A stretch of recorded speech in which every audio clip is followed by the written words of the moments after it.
Yes!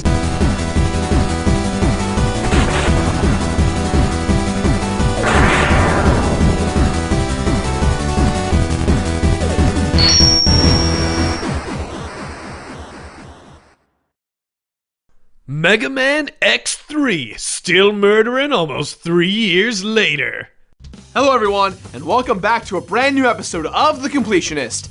You know, we've actually made several journeys in the Megaman X universe. We've been on his first one, his second one, and his fourth one.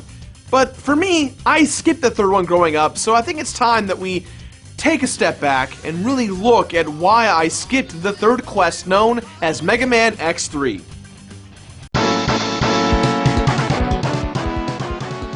Megaman X3. A ton of you right now are going to be very confused. Up to this point, we've reviewed X1, and then X4, and then we went back and did X2, and now X3. I know it's weird, but I'll try to explain my reasoning as best as I can. But Batman, Skyrim! Where's my Skyrim? You promised episode 99 was Skyrim! You faker! You lied to us! How dare you! I did promise you guys that Skyrim would be episode 99, and I still intend to complete that game. Problem is, I've started and stopped Skyrim over 4 times now due to hard drive problems. Looks like Skyrim will have to wait a little more until we cross paths again later. You disappoint me like evil Santa on Christmas. Be grateful for what you get. Whoa, Gerard, that wasn't even in the script. What? Oh, dude, I'm so sorry. I don't know what got into me.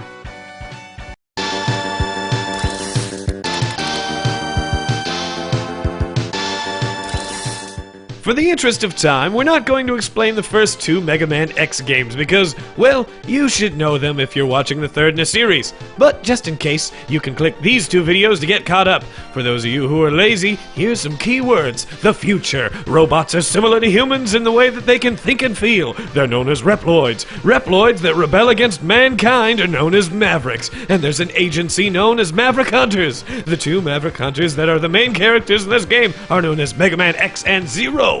A few months after the events of Mega Man X2, Reploids were still going Maverick left and right. That is until a Reploid scientist named Dr. Doppler developed a neurocomputer chip that helps suppress Maverick-type behavior in Reploids. Things were going so well that the Reploids came together to build Doppeltown, a perfect utopian society with the Doctor himself as their faithful leader. That is until months later, the Reploids that were once Maverick resurfaced again and started causing chaos across the world. Back at Maverick Hunter HQ, a distress signal was sent out to X and Zero to go out and stop the Maverick riot. A few hours later, Maverick Hunter HQ is under attack, and our 2 heroes must return to base. It turns out Dr. Doppler is truly evil after all, and he's created a Maverick army to do his bidding. Let me guess, 8 bosses that are roughly themed on animals and insects that either make a ton of sense or little to no sense at all. Oh wait, can't forget the obligatory 2 to 3 random mid-bosses with a pun on some type of computer term like bit and byte that fight with you, and you may or may not encounter on random stages when you walk into empty rooms. I was talking, Greg. Sorry, Gerard. Thank you very much, Mr. Wilmot.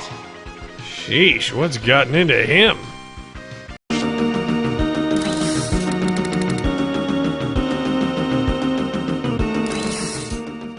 There's really a weird shift when it comes to Mega Man X3 when compared to its previous installments visually and audibly.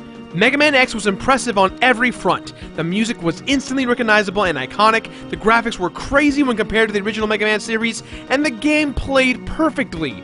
With Mega Man X2, they somehow were able to maintain that consistency of change by upping the background visuals, more in-depth audio tracks, with the gameplay wavering a little bit in regards to its cohesiveness. But with Mega Man X3, in comparison to X2 and X1, comes off feeling more like a DLC add-on pack if it was made today. Pre-order it now from GameStop to get the pointless gun skin and costume now! Now, before everyone beheads me by claiming that every Mega Man game feels the same after a certain number, I agree, that's very true.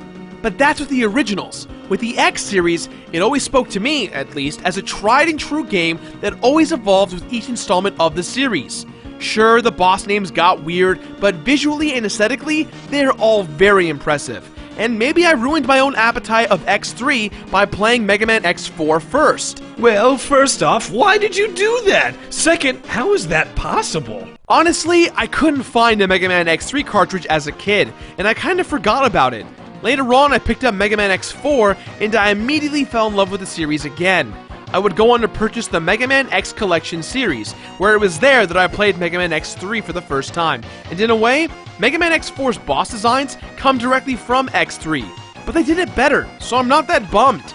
Either way, X3, while still great, is not nearly as well designed as X1, X2, or X4. Oh, you're gonna get razzed so hard for that.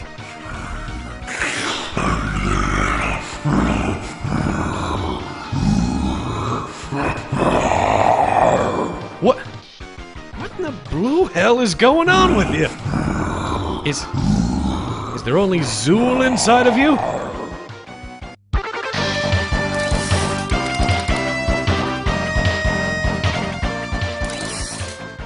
X3 did improve upon itself with adding a lot more to the gameplay. Some of the armor overhauls make a lot more sense this time around, but there's also some unnecessary changes. Let's tackle a few things first to get them out of the way. Zero. Technically speaking, this is the first game out of the X series that allows you to play as Zero. Zero handles a bit slower than X, but is much more powerful. He can charge up his buster while throwing a translucent blade from his Z-Saber. If you guys recall, in the Mega Man X4 review, I did say that you can play as Zero in this game, but there's a bit of a catch. If you at any point die with Zero, you can no longer play as him. Zero also does not get upgrades like X, nor can he fight any boss fights whatsoever, with the exception of one later on towards the end. Zero doesn't need any upgrades when he's got those long, flowing locks.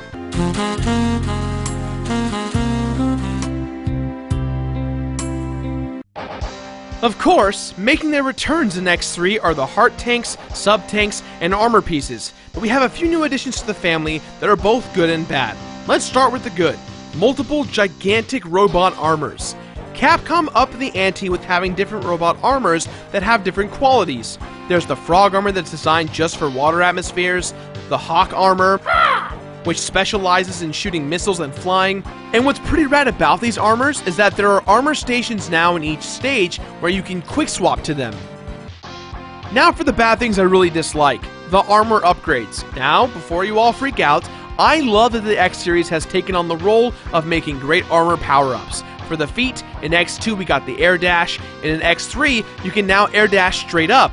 The buster upgrade can now shoot 2 separate shots that take up the whole screen when shot together at the same time. The body armor gives you reduced invincibility frames upon hit, which is great for recovery.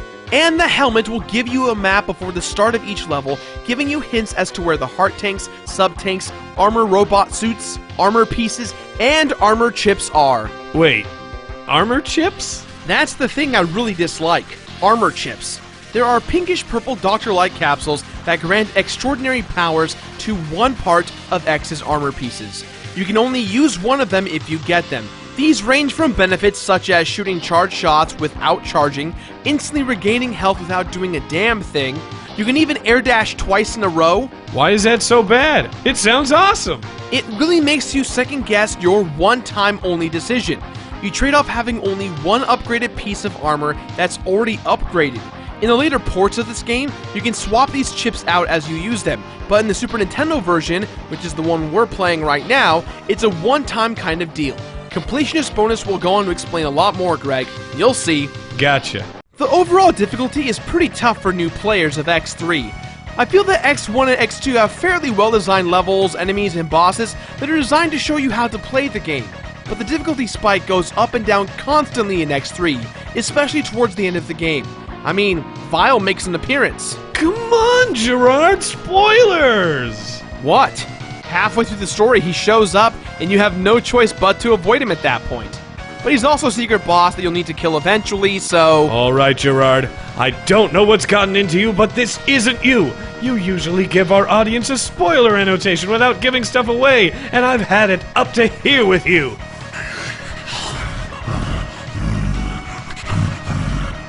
Fine.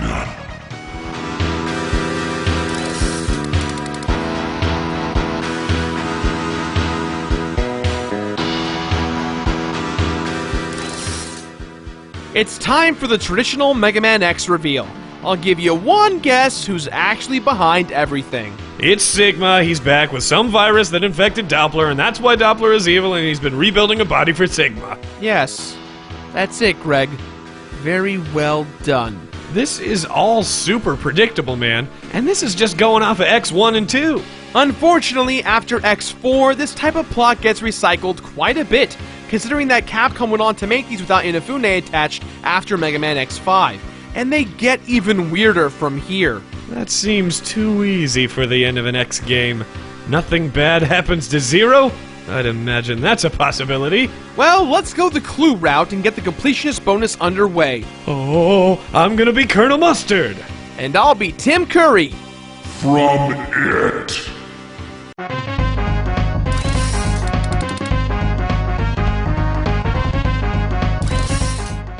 Okie dokie, so we've got quite a bit to tackle, so let's get right to it. To accurately get our lovely completionist bonus underway, there's a few do's and don'ts we have to honor. The obvious is clear, getting all the 8 heart tanks, 4 sub-tanks, the armor robot suits, and the X upgrades are a must. However, with that said, do not, and I repeat, do not get any of the X chip upgrades. None. Getting one will actually punish you, as you will not be eligible for getting X's golden armor in the Doppler stages. Getting the golden armor gives you all 4 chip upgrades at the same time. See? Patience is a virtue in that regard. Now for a few don'ts. Do not die ever as Zero. In fact, don't use Zero at all. He's a waste anyways until the very end.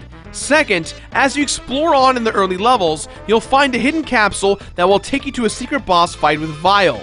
Now, killing Vile is the most obvious choice, right? Wrong. Simply killing Vile with the X-Buster is not the right thing to do. What you'll need to do is kill Vile with either Ray Splasher or Spinning Blade. Doing so will perma-kill Vile, so you don't have to fight him later on, which brings me to the point of Zero not dying. When you're on the second Doppler stage, halfway through before the first boss door, you can switch over to Zero and fight a mosquito-type boss. If Vile is not killed the way I just told you, you'll have to fight him again. Anyways, killing the mosquito mini-boss forces the mini-boss to nearly kill Zero. Zero then hands X his Z-Saber, which is the equivalent to X's Hadouken from X1 or the Shuriken from X2. You can now two-shot all the bosses in the game with this, making the last few Doppler stages and bosses very easy. Nothing beats the feeling of an OPX. There's also a hidden boss depending on how you kill Bit and Byte. If you kill Bit and Byte before the 8 Robot Master stages are over with, destroying them with their weaknesses, you'll fight this big junk robot instead. Doesn't do anything different for the plot, but it's just a fun thing to know.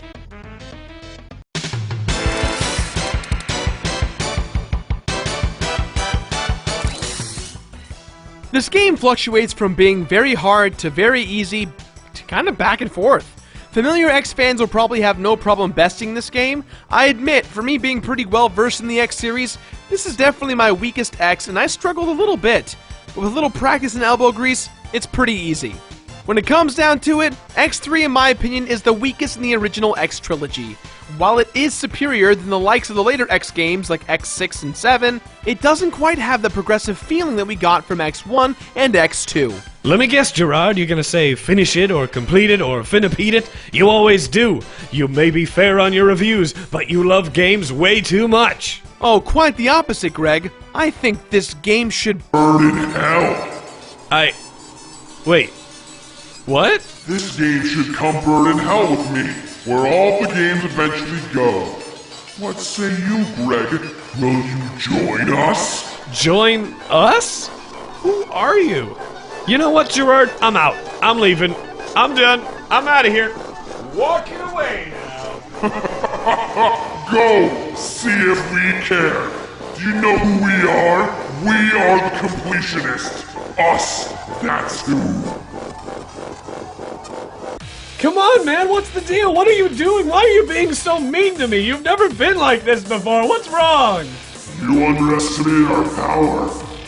Now we'll show you.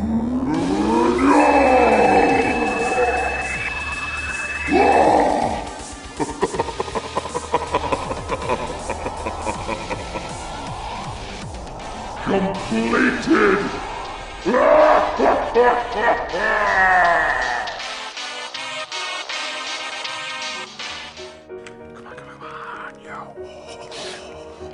Hey!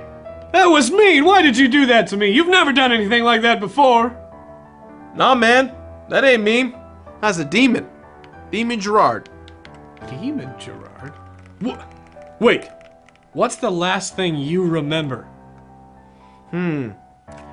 LA Convention Center, E3, we were dressed as knights. But not the ones who say knee. Gerard, that was 2 weeks ago. 2 weeks ago? Wow. Time must have flown by real quick. I don't know. I've been playing this awesome game the whole time. Awesome game.